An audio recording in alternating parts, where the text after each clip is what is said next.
any decision that we're making, right?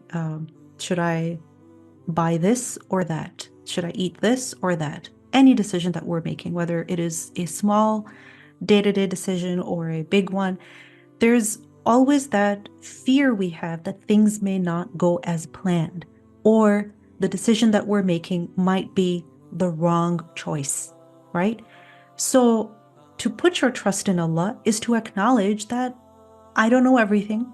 I don't know the future. I can't foresee everything, right?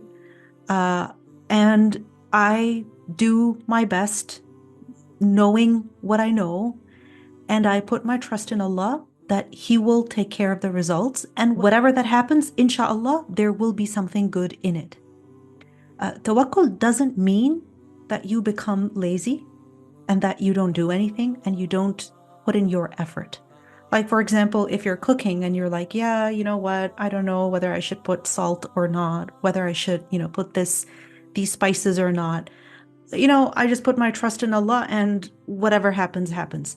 No, you have to do your part, right? You have to know what you're cooking, how much you're putting, what you are putting.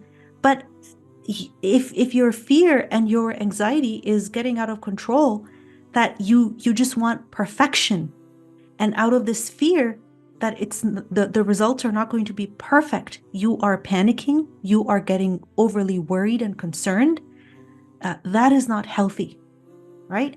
So you counter your fears and your worries with what? With knowing that Allah is there.